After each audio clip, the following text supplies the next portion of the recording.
Hola, ¿qué tal amigos? ¿Cómo están? Muy buenas noches. Yo soy Esdras Chabot y esto es Dinero y Poder. El día de ayer en Londres, el secretario de Hacienda, Luis Videgaray, dijo que para 2016 habrá más ajustes al presupuesto ante el actual escenario económico volátil y la caída del precio y la producción del petróleo. Adelantó que para el año que entra el gobierno federal deberá gastar menos y gastar mejor. Reiteró que el reciente ajuste al presupuesto fue de tipo preventivo para continuar el proceso el siguiente año. Nos acompaña aquí en el estudio de Dinero y Poder Fernando Portela, su secretario de Hacienda. Fernando, muchas gracias por estar aquí con nosotros. Ernesto Cervera, Macario Esquetino, buenas noches. Buenas noches. Bueno, está en un momento bastante complicado. Por un lado, un escenario internacional de caída de precios del petróleo. Tenemos la cobertura de baja en la producción dentro del país y de este recorte que se hace, dicen, preventivo. Un poco para recordar al auditorio por qué se toma la decisión ya a principios de este año, Fernando. Sí, gracias, Ezra. Mira, nosotros tenemos elementos de fortaleza en la economía mexicana y en las finanzas públicas que son importantes. Uno de ellos es la cobertura petrolera, que nos cubre el precio del petróleo, es decir, está cubierto a $79 por barril para todo 2015. Pero en 2016, con los pronósticos o las proyecciones que hay de precios del petróleo, serán menores. Hoy tenemos, el último dato que tenemos de la mezcla mexicana es de alrededor de $49 por barril. Hacia el cierre del año, los pronósticos indican que estará entre 50 y $60 por barril. ¿Qué significa eso? Que las finanzas públicas el año que entra van a tener que tener un ajuste, independientemente de las coberturas que tengamos, porque el precio será menor al de $79 de este año. Un ajuste fuerte, porque pues, digamos que la cantidad es significativa en términos del presupuesto. Ya se ha comentado, incluso es lo que señala el secretario de Hacienda, que en ese sentido lo que tenemos que hacer es un ajuste multianual. El año que entra, con la reducción del déficit público que está proyectada, que es otro 0.5% del PIB, más el tema de la reducción de ingresos por el lado del precio del petróleo, tenemos que hacer un ajuste alrededor del 0.8% del PIB. Ahora, es importante empezar desde hoy, es importante fortalecer los elementos de las finanzas públicas de la economía mexicana y es por eso que este año se está haciendo ya un ajuste preventivo que es de alrededor del 0.7% del PIB, adicionales a los que vendrían el año que entra eso. Fernando, este ajuste de este año 0.7, 0.8% del PIB, se comentó desde un principio que trataría de buscar ajustes en el gasto corriente más que en el gasto de inversión. Pero la verdad es que ha recaído, pues, por lo menos de manera directa, en un 60% entre Pemex y CFE. Y aunque hay negociaciones ahí con el sindicato de qué tanto se puede recortar en materia de presupuesto para sueldos y salarios, empleos, etcétera, pues la verdad es que se ve complicado que pues, cuando menos un 60% de todo ese recorte caiga en este gasto de inversión fundamental para el crecimiento del país. Esa, mira, ahí son dos partes. La parte del gobierno federal, donde es un ajuste de 52 mil millones de pesos. Ahí sí es muy claro que son 2/3 partes gasto corriente y 1/3 parte de gasto de capital. Los ferrocarriles, los ferrocarriles y algunos otros proyectos que lo que sucede con algunos es no que se estén cancelando, sino que tienen un calendario distinto o tendrán una mayor participación del sector privado en el financiamiento de su estructura y eso fortalece también esa parte.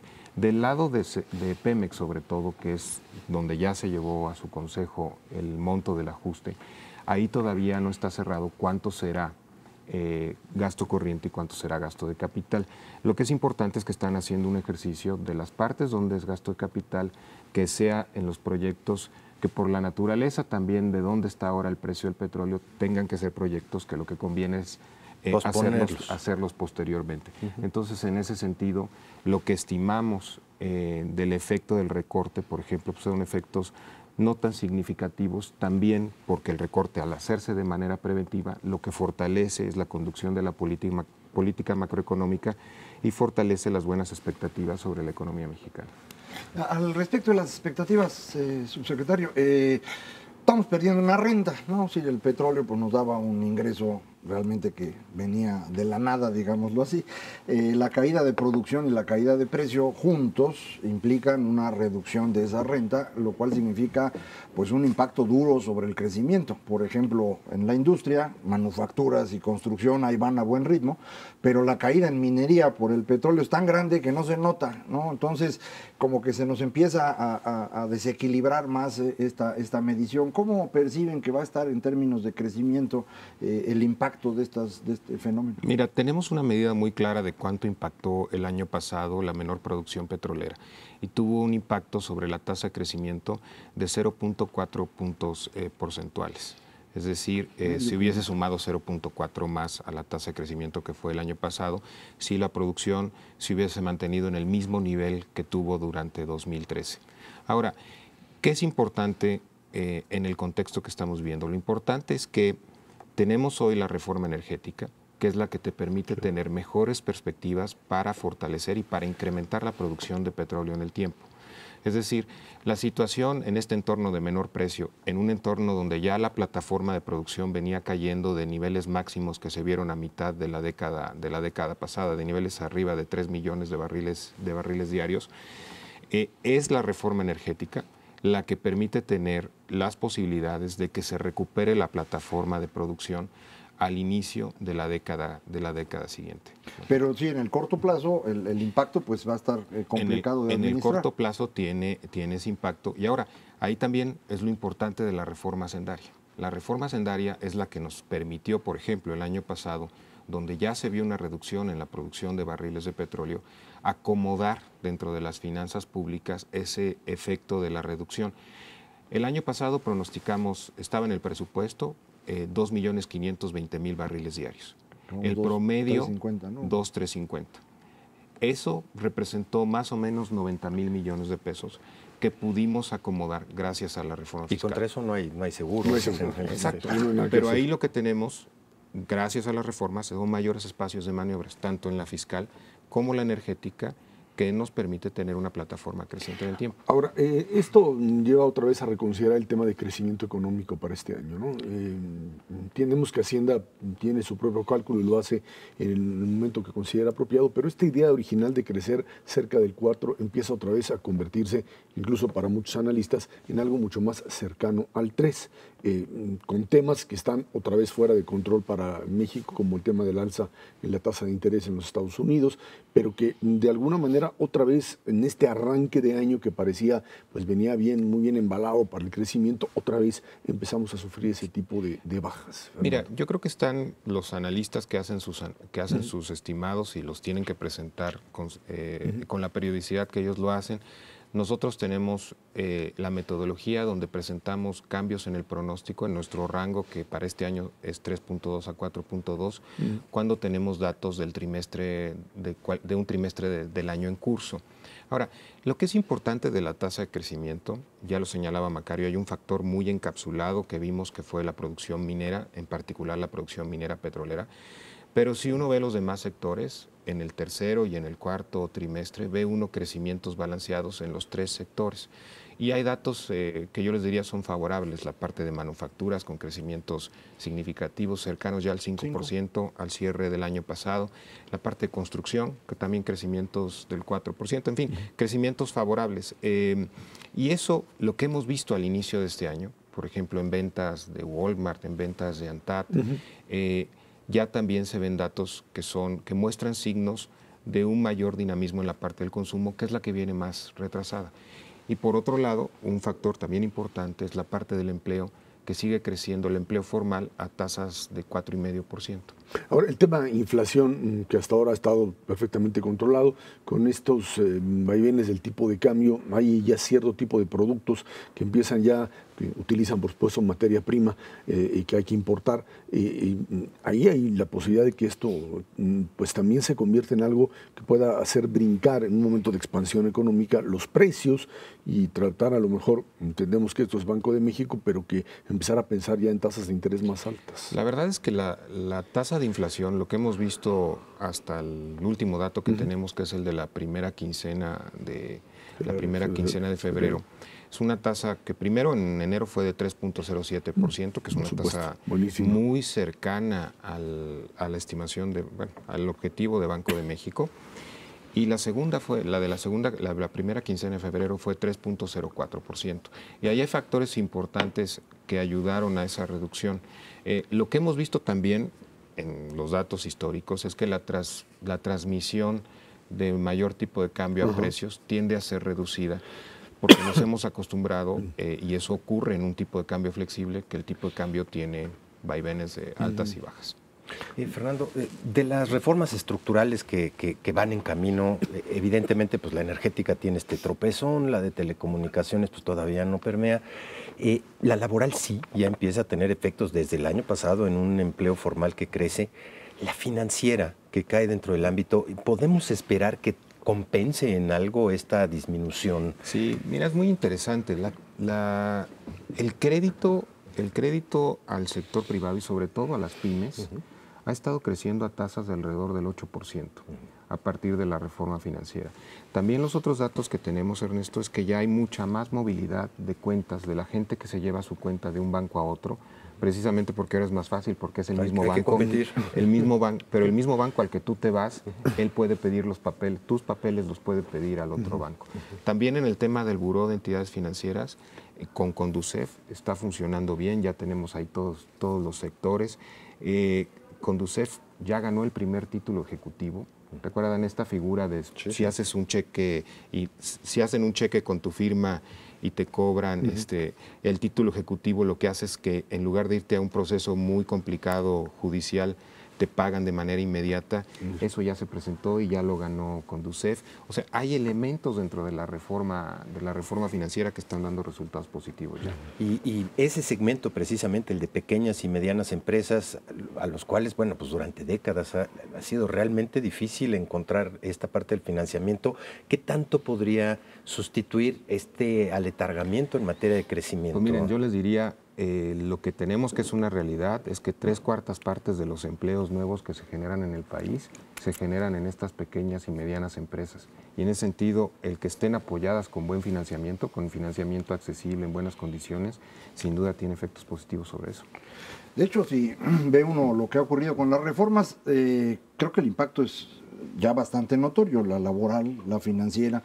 Bueno, conseguir un crédito de pyme más bajo en tasa de interés que un crédito hipotecario, aunque usted no lo crea. Es decir, está muy interesante lo que está ocurriendo y sin embargo la economía no se mueve tan rápido y el secretario de Hacienda comentaba recientemente, también el señor presidente, que hay un problema de ánimo en México, que no hay la confianza, que no nos estamos creyendo lo que estamos haciendo. Ahí como qué se le ocurre a Hacienda que se pueda hacer para que los mexicanos empiecen a entender lo que está ocurriendo. Macario, un poco de lo que habla, ahora sí que lo que quiso decir Macario, es que mientras hay una perspectiva económica, digamos, de gran optimismo, hay un pesimismo de orden político que termina, pues, haciendo de estas reformas algo que no es tangible, digamos. Sí, las reformas tienen que ir dando resultados en el tiempo, no están diseñadas para manejar la demanda agregada, por ponerlo en términos técnicos, para manejar la demanda agregada trimestre a trimestre, ¿no? Y buscar propiciar Pero es correcto, se tiene que trabajar en las expectativas, los datos del empleo, el crecimiento del empleo, las bajas tasas de inflación, la estabilidad, al final del día son elementos que permean, que deben de ir permeando en mejores percepciones de la gente, pero sí no es algo tampoco que se genere de la noche a la mañana y es algo lo que tenemos que hacer es seguir trabajando, como estamos trabajando. Ahora, el tema propio, digamos, de esta perspectiva para finalizar el sexenio, en donde se dice no más impuestos, ya se hizo la reforma hacendaria que fue, yo no sé si les va a alcanzar el dinero de aquí en adelante en función de lo que está diseñado, de pensiones, de gastos, etcétera, de no aumentos, más los problemas que ya hablamos de petróleo, etcétera. No sé si los números vayan a cuadrar. Bueno, las estimaciones que tenemos en la Secretaría de Hacienda, tenemos esta trayectoria de déficit decrecientes, donde este año debe ser 1% el déficit presupuestario, el año que entra 0.5%, 2017 debe ser 0%. y quedarnos ya en cero en 2018. Y la premisa es alcanzar ese objetivo de déficit ajustando lo que tengamos que ajustar del lado del gasto público. Y les digo, aquí la gran diferencia es que tenemos estos elementos estructurales, sobre todo en la parte de la reforma hacendaria, que nos ha permitido estos mayores márgenes de maniobra y que nos permite tener el compromiso de que no va a haber más impuestos. A menos que los gobernadores tengan otra cosa, porque, híjole, ¿cómo es complicado controlar a los gobernadores en este país en materia de ¿cómo se gasto? gastan el dinero? Pues, y luego ni se lo gastan si se lo quedan. Tenga una claridad de para dónde jalar los hilos, pero ¿qué porcentaje de presupuesto se va hacia el...?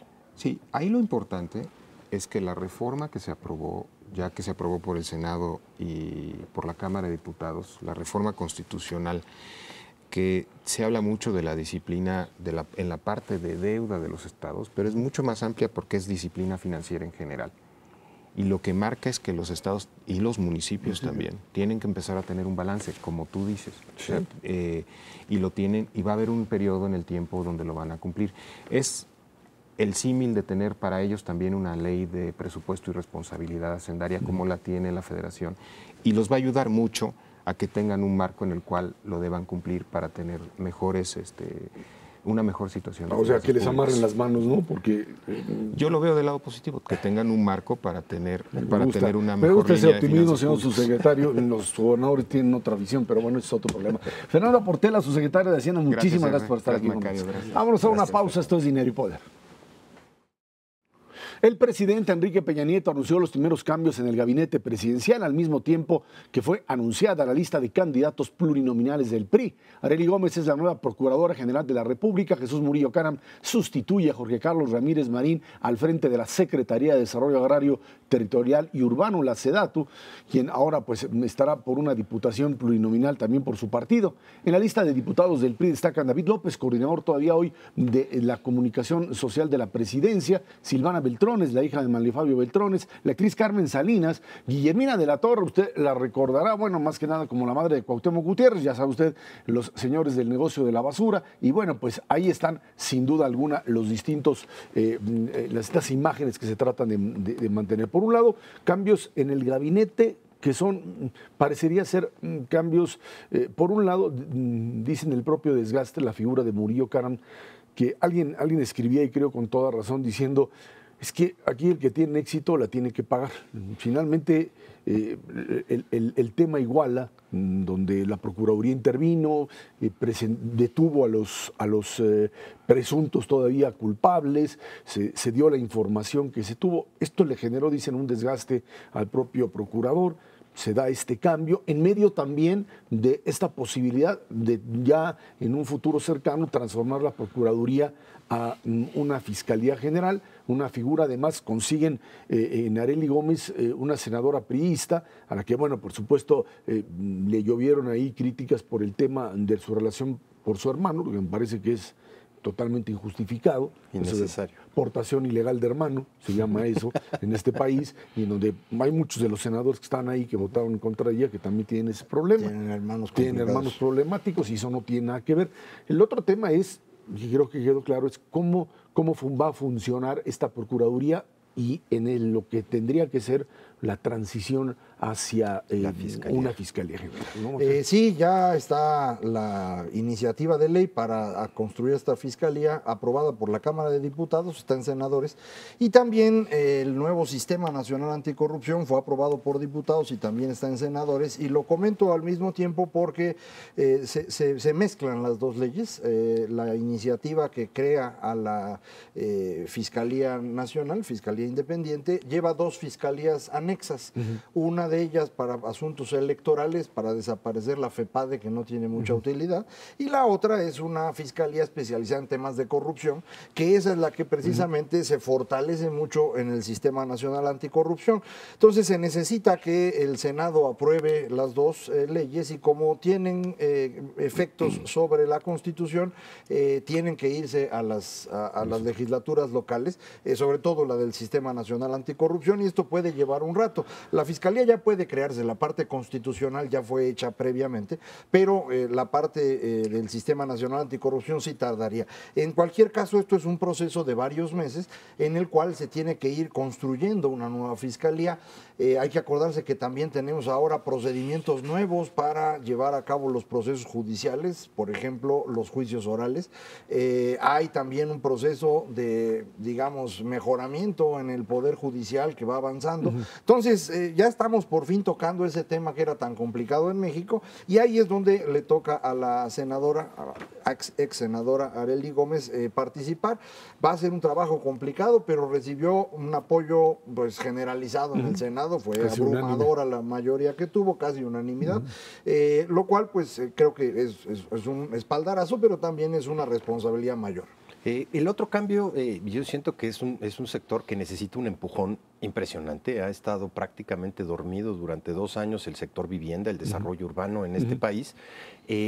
Yo no sé si Murillo Karam entre con ese ánimo y ese empuje después del desgaste que tuvo como procurador, pero sin duda alguna un sector tan importante como la vivienda, el desarrollo urbano en general, pues requiere de un impulso fundamental. No es una secretaría facilita. Sabemos que viene de la reforma agraria y que ya no servía, y se le hizo una serie de transformaciones y se le puso como cabeza de sector de organismos que tienen vida propia.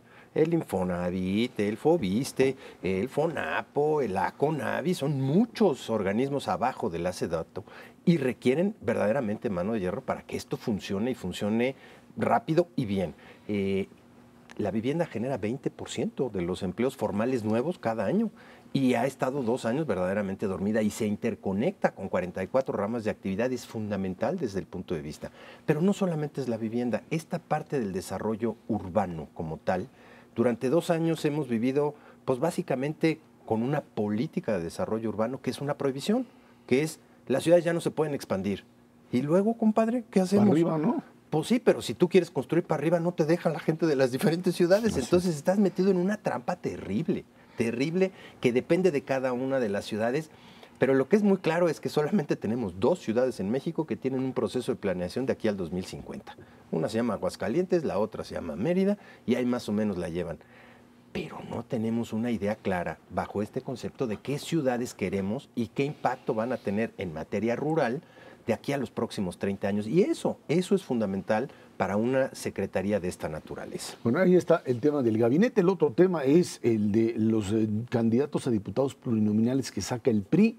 Los otros partidos incluso ya lo habían hecho y no tuvo un impacto como tal. Lo que pasa es que el Revolucionario Institucional, que había tratado todo el tiempo pues de dejar ahí escondidos a todos sus aparatos o representantes de sus aparatos corporativos, pues ahora los tiene que sacar y entonces te aparece, ¿no? O sea, una cosa es candidatear a Carmen Salinas como parte de una estrategia de atracción, una telenovela que está saliendo, etcétera. Bueno, es una estrategia, ahí dirá si finalmente le sabe el asunto de las leyes o no, no creo, pero bueno, ese es, digamos, su gran desafío. Pero el otro son representantes básicamente de sindicatos y de agrupaciones de control político no muy confiables, no muy transparentes, y que es difícil vender a la ciudadanía como parte del paquete del nuevo PRI, ¿no? Ahí están metidos. A mí me parece que incluso Carmen Salinas hay que evaluarla en esa lógica. Hay un lugar para artistas en los diputados del PRI desde hace muchísimo tiempo. Han pasado ahí varias figuras, Silvia Pinal,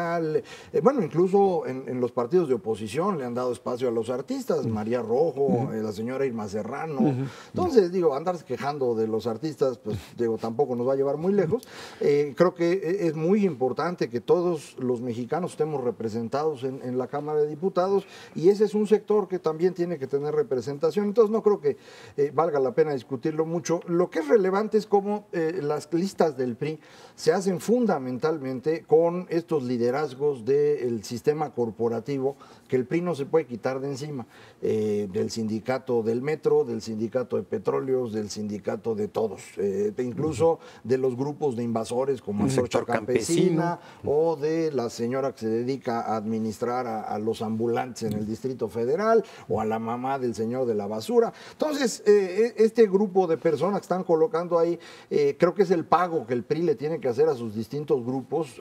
En algún momento tienen que deshacerse de esos grupos si quieren ver verdaderamente representar al México del siglo XXI. Es que ese es porque pues ese México ya no tiene tantos sindicatos ni son tan fuertes igual que cualquier parte del mundo y se están alejando de esa población y por eso el PRI está en 30 a 40% del voto. En una generación, si no se han deshecho de ellos, se van a hundir. Yo creo que en todo caso, pues lo sacan como plurinominales bajo el principio de que el impacto A se ver causa si salen. ahorita. No, porque ahí ni siquiera aparecen en listas. Tú votas por el partido y que se le olvide a la gente y tratar, supongo, a la hora de lanzar los candidatos uninominales, los que se sacan directamente el puesto a partir de la cantidad de votos que obtienen más que su contrincante, ahí figuras que pues representen esta imagen de nuevo PRI y que se le vaya olvidando a la gente qué es lo que hay ahí atrás, ¿no? Lo curioso es que vas a contrasentido de cómo normalmente se debieran de usar los plurinominales, que es gente que supuestamente entiende de leyes, sabe hacer nuevas políticas, pero no pueden ganar elecciones directas. Ajá. Y ahora no, Los ahora dos estás... técnicos, digamos, ¿no? Pues sí, entonces ahora tienes que tener de los dos, o sea, de los rudos y de los técnicos luchando por un puesto y quién sabe si van a poder llegar estos técnicos porque ya los pluris... De hecho, hay muy poquitos en las pluris que sean técnicos, ¿no? Es correcto. O sea, hay una persona que sabe de presupuesto, está precisamente el exsecretario de Sedatu, que me imagino sabrá algo del tema agrario, pero son muy poquitos. Muy poquitos, y eso es preocupante porque a la hora que te tienes que sentar a negociar las nuevas leyes, pues, híjole, difícilmente estos pluris van a poderle entrar en serio a la redacción. Pues no me quiero ni imaginar de lo que viene para adelante, pero... Es que a lo mejor no están pensando que ya no viene nada, es decir, que ya hicieron... No, porque bueno, la pues, verdad, ya- esta legislatura fue impresionante. Impresionante, Y lo sí. que sigue a lo mejor pues es nomás ahí llevarse Nadar de muertito. Yo creo no que creo sí que quedan vaya por cosas ahí. muy importantes también en me este parece, país. ¿no? Bueno, pues sí, Ese pero- es el otro problema. En todo caso, lo que queda claro es que la contienda electoral ya comienza, las acusaciones ya están en pleno, ya están flor de en piel. los pleitos con el Partido Verde por el asunto de los tribunales, la acción incluso de los partidos políticos intentando sabotear al Instituto Nacional Electoral en algo que, bueno, hubo que otra vez traerlos de vuelta y multar al Verde como tenían que hacerlo, en algo que, pues, mientras sea parte de este estira y afloja con el árbitro, me parece válido. Si se trata de una descalificación a priori, estamos ante un problema muy serio, porque aquel que pierda la elección, aunque no sea presidencial, con una baja votación, va a argumentar fraude y ya sabemos que los del fraude ahí están, pues sin duda alguna, el de la bandera del fraude va a estar gritando eso desde antes incluso que empiece la votación. Y mucho antes, 3 años antes, que tienen mucho tiempo para descalificar de entrada, pues un proceso que debería ser exactamente al revés, que entre fortalecido.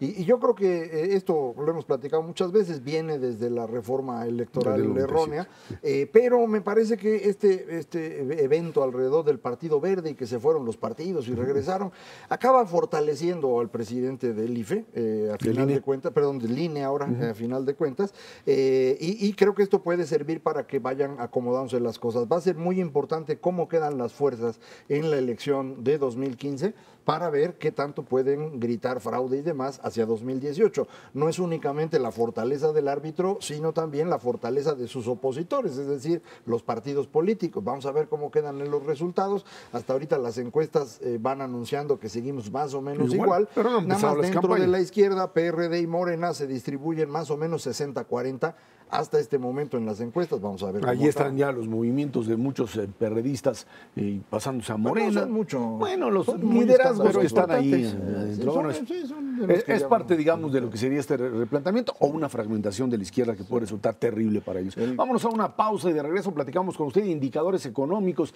La economía mexicana que parecía que pues, ya estaba bien embalada, otra vez empieza a atorarse. Esto es Dinero y Poder.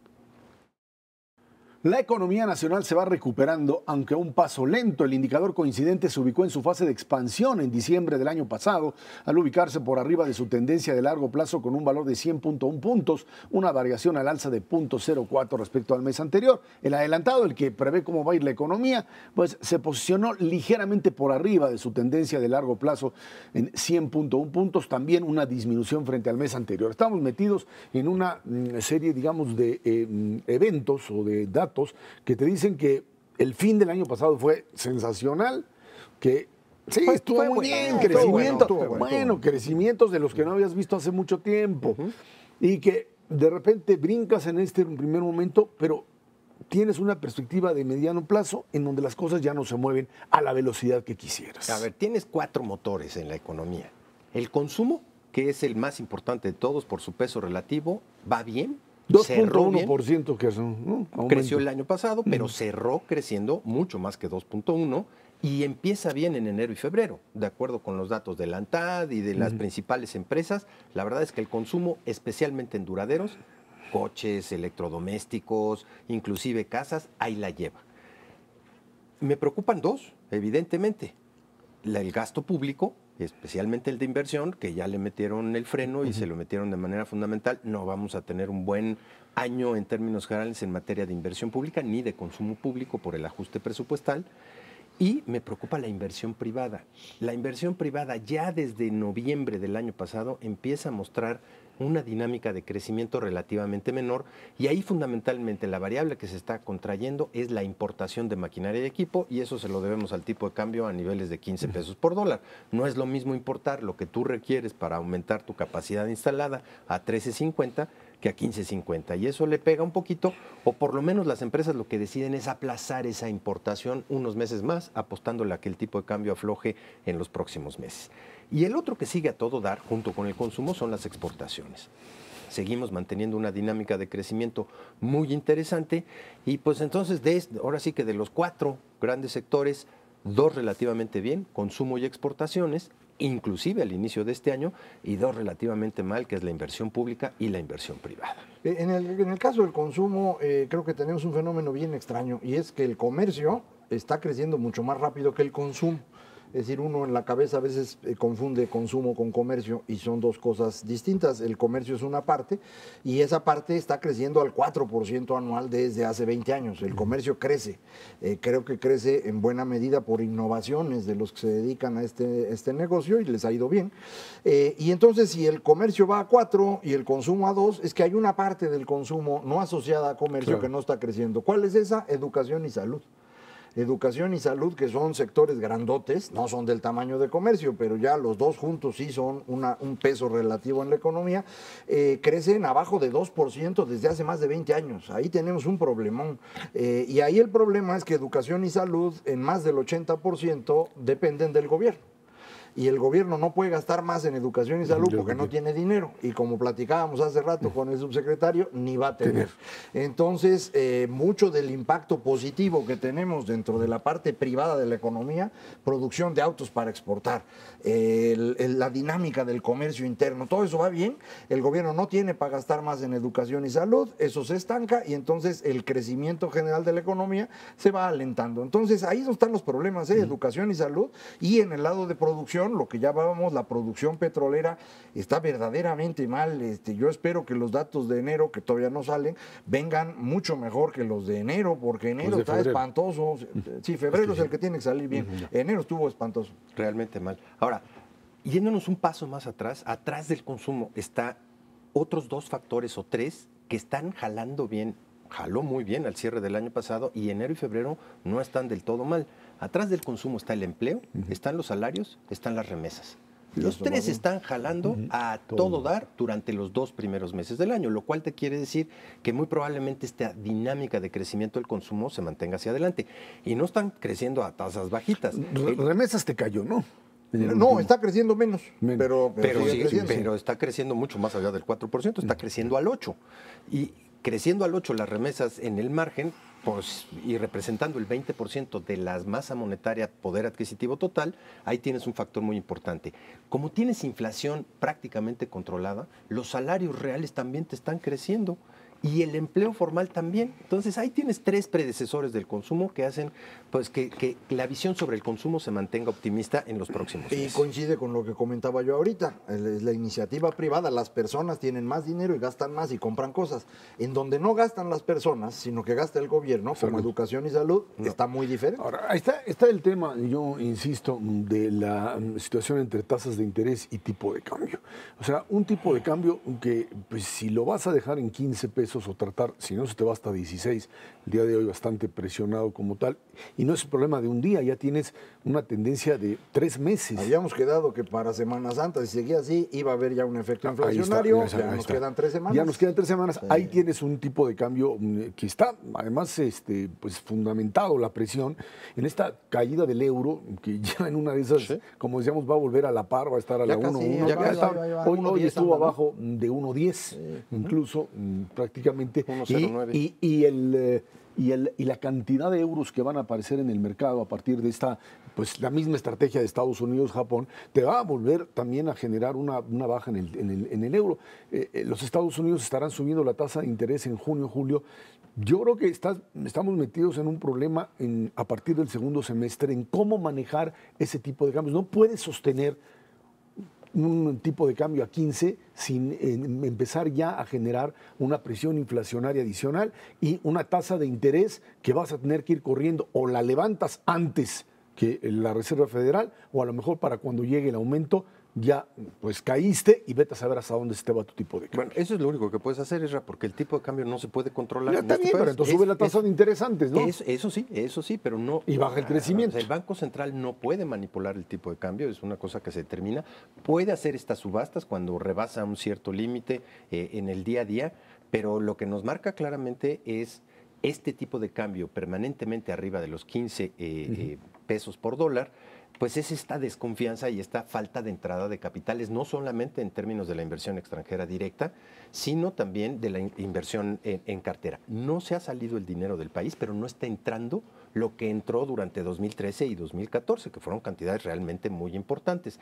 En el margen eso te mantiene el tipo de cambio ahí arriba, en los 15, ya ni siquiera es el precio del petróleo. El precio del petróleo llegó a estar en $38, ahorita ya está otra vez en 50. 49, ya se recuperó de manera importante y la tendencia, dado los fríos que está haciendo en el hemisferio norte, pues es que se siga fortaleciendo y acabe el año pues en los niveles pues arriba de los 50, 55, ya veremos hacia adelante cómo queda. Depende de qué producción tienen los Estados Unidos de petróleo, porque en una de esas te terminan haciendo pedazos todo el Ahora, mercado, ¿no? Sí, siguen incrementando su producción a pesar de que han cerrado ya el 30% de los pozos. De hecho, eso les permite producir de manera más eficiente. Nada más tienen los pozos más productivos en funcionamiento. Más baratos. Sigue produciendo cada vez más. La razón por la cual empezó a subir un poco el precio es el frío, pero no tanto el frío porque compren más, sino porque el frío ha impedido que Irán e Irak puedan vender tanto como vendían por problemas en sus puertos, y entonces eso es lo que más o menos le subió ahí $10, pero pues igual al rato viene abajo, entonces no sería bueno confiarse en este variable. Ahora, lo que tenemos garantizado es un año muy volátil, precisamente porque para junio, julio, agosto, la Reserva Federal muy probablemente incremente su tasa de interés, y eso es otra ronda. México no es el único país del mundo que se está devaluando frente al dólar. No, de hecho son todos. Todos los países del mundo.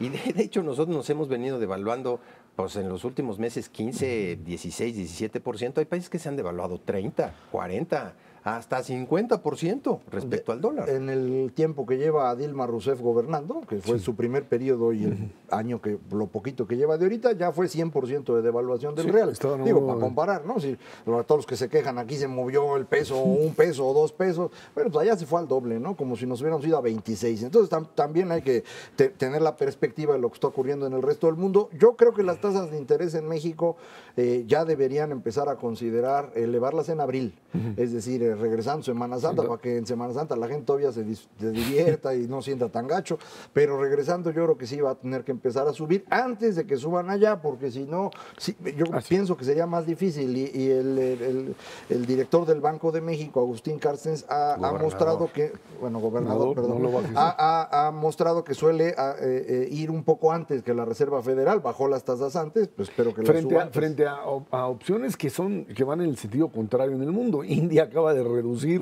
la tasa de interés, a otros países que lo vuelven a hacer como incentivo para crecer, independientemente de lo que le pase a su es una gobierno. oportunidad dorada, déjame decirte, porque aumentar la tasa de interés en un cuartito o en medio puntito porcentual en México hace que te vuelva a entrar una cantidad importantísima de dólares y no te pega tanto en crecimiento. La verdad es que en México simplemente no reacciona mucho esta actividad económica. Por el nivel de bancarización, porque muy poca gente está metida pues entonces estás en el mejor de negocio. los mundos. No le vas a pegar tanto al crecimiento y puedes precisamente controlar esta parte devaluatoria de manera inmediata. Sí, sobre todo si es una alza relativamente pequeña y que ocurra con cierto tiempo previo a lo que va a ser la Reserva Federal. Por eso probablemente en abril sería una buena época para hacerlo. Y finalmente el hecho de que que mientras la economía norteamericana, que eso es lo que hay que considerar siempre, esté, independientemente de sus ciertas caídas, en este crecimiento de manufacturas, etcétera, es tu gran apuesta a la estabilidad en México. Creo que lo que Macario ha dicho en otras ocasiones, esta vinculación con la economía norteamericana es lo que finalmente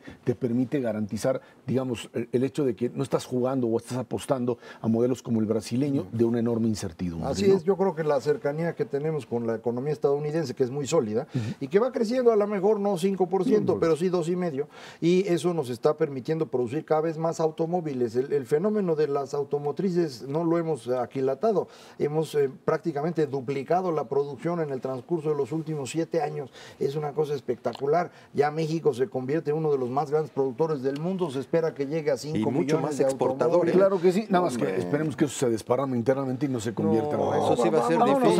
vámonos a una pausa, de regreso platicamos. Ahora sí, la guerra contra el crimen organizado, la caída de los capos. Esto es Dinero y Poder.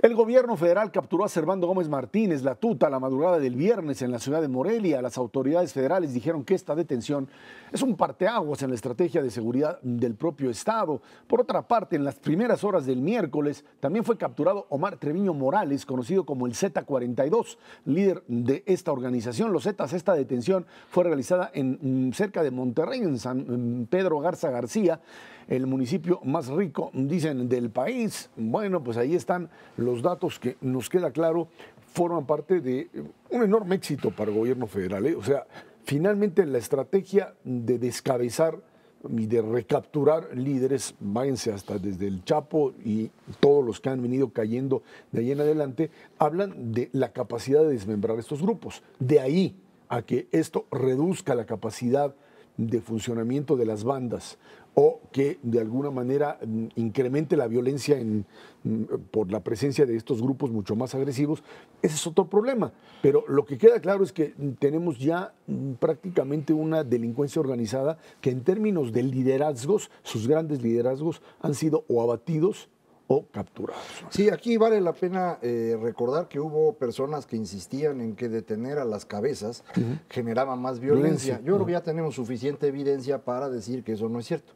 Y detener a las cabezas efectivamente te va ayudando a controlar mucho mejor el crimen organizado. No significa que desaparezca el crimen, ni mucho menos, pero sí se va reduciendo. Creo que esto se ha ido controlando en distintas zonas del país. Hay áreas completitas de las que no tenemos control, como Tamaulipas. Ahí es una cosa espantosa. Hay otras áreas en Michoacán que poco a poco se han ido controlando. Estos dos criminales en particular son muy importantes porque representan esta nueva forma del crimen organizado, menos preocupada por el narcotráfico que por el control territorial. ¿Por qué esto es importante? Porque el control territorial es intentar sustituir al Estado. Como sabemos, el Estado es el único bandido que debe existir en las sociedades modernas, es el único que mes a mes te quita parte de tu dinero y a cambio te da ciertas cosas y te cuida de que no aparezcan otros bandidos distintos. Estos son los otros bandidos distintos y por eso es importante acabar con ellos. Creo que esto es útil. Se sigue quejando muchas personas de que la guerra contra el narcotráfico no tiene sentido, la guerra de las drogas, pues no sé si tenga sentido o no, pero no hay manera de salirse de ella cuando pues el gran cliente sigue siendo el gran cliente. Aquí se discute acerca de que se permita legalizar la marihuana, por ejemplo, en México, pues eso no creo yo que tuviera mayor impacto. Nuestro problema sigue siendo que Estados Unidos es un gran consumidor, eso es una gran fuente de dinero. De otro tipo de drogas. Pero lo más importante para nosotros no es eso, sino que nosotros no tenemos estructuras que permitan que funcione el Estado de Derecho. Entonces, si no fuera eso, sería otra cosa. La tuta y los Zetas son un muy buen ejemplo. No necesitaban exportar droga para sacar un montón de lana, quitándosela a los señores de los aguacates o a los señores que producen maíz o lo que fuera. El problema de fondo es que esta parte de inseguridad todavía nos va a llevar muchísimos años controlarla. Sin duda alguna se han dado pasos importantes, no hay diferencia tremenda respecto a lo que se venía haciendo en el sexenio anterior. Mantenerse en esta trayectoria, pues a lo mejor poco a poquito se va a ir desgastando el crimen organizado, pero lo que no cabe la menor duda es que estamos lejos todavía de tener los niveles de seguridad para que la economía pueda florecer y de manera importante. Como las dos trabas fundamentales, una vez que ya se hicieron estos cambios estructurales, pues, necesarios para el crecimiento del país, pues siguen estando la inseguridad en el número 1 y la corrupción. ¿Cuánto nos cuestan de manera conjunta estos dos grandes problemas? 6% del PIB todos los años. 7 veces más que el recorte presupuestal completo del sector público.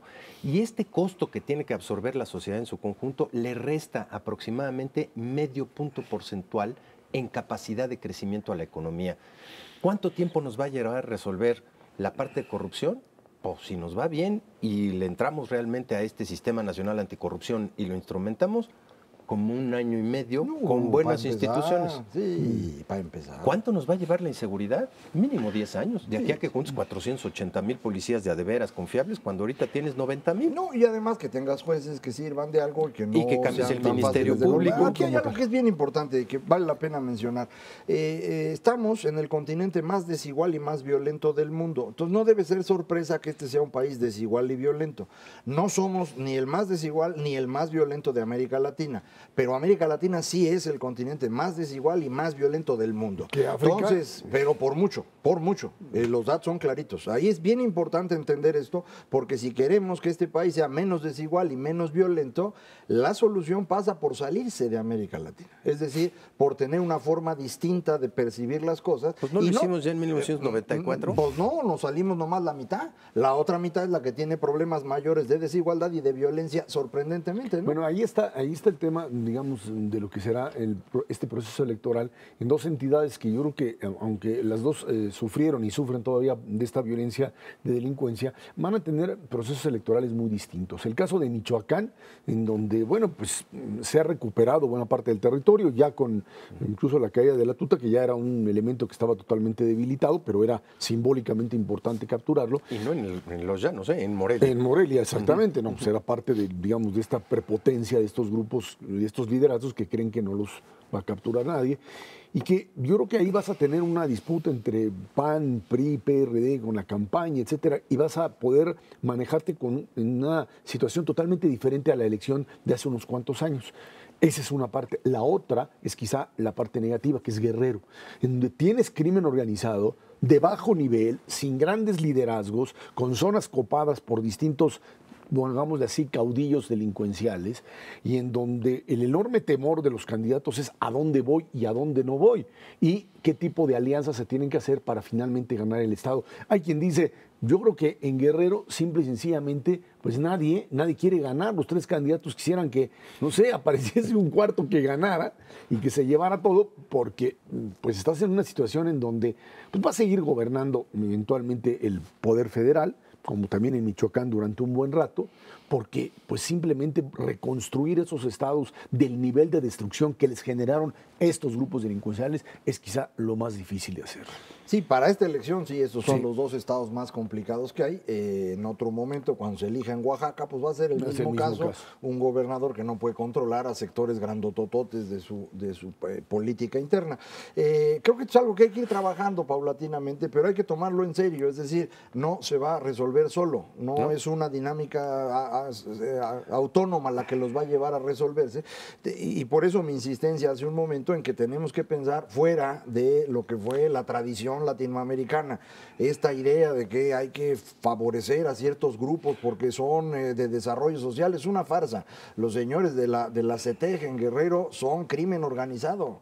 Dicen ser maestros, pero se dedican a saquear al erario. Bueno. Ahí yo creo que es importante hacer notar el hecho de que pues cuando se dice hay que apoyar a estos niveles, a estos estados, y se hacen programas desde la cabeza, desde presidencia, desde el Poder Federal, en un intento, por supuesto, lo más loable de apoyar a estos grupos que viven en una miseria total.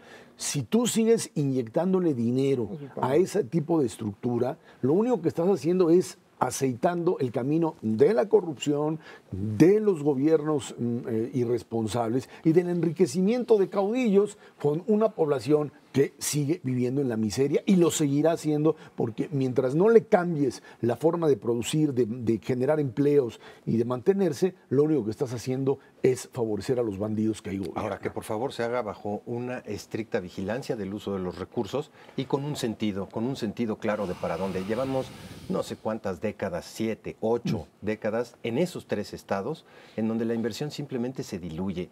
Los 2 grandes pilares que tenía, por ejemplo, Guerrero para la parte turística, Acapulco, Ixtapa, pues simplemente no jalan, porque ya ni siquiera la gente quiere ir a esos 2 lugares. Tienen unas tasas de desocupación hotelera como no se habían visto en décadas tampoco, y simplemente no hay alternativa económica que pueda detonar a la región hoy por hoy.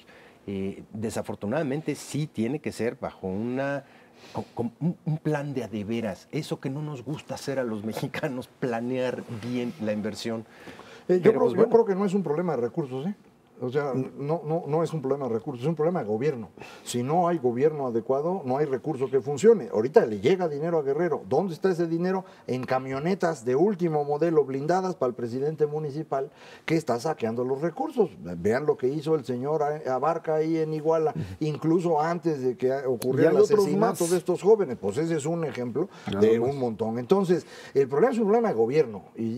Aquí el asunto que debe estar claro es si las estructuras de gobierno que hemos tenido durante 8 décadas en Guerrero no funcionan, pues yo creo que sería bueno explorar otras distintas. Por ejemplo, insisto, la federación debería invadir a esos estados y construir la base sobre la cual puedan de ahí en adelante moverse. Pues fue lo que hicieron en Michoacán. Bueno, vamos a hacerlo de forma estable durante un periodo que permita la construcción de instituciones que funcionen. Bueno, si no, pues el dinero no sirve, mano. Bueno, pues ahí está Ernesto Cervera Macarios, que tiene muchas gracias. Gracias a usted que nos ve y nos escucha aquí todos los jueves a las 10 de la noche en Canal 11 Dinero y Poder. Recuerde, estamos en la radio Noticias MBS en el 102.5 del FM de lunes a viernes de 5 a 7 de la noche. Por nuestra parte, muchas gracias y muy buenas noches.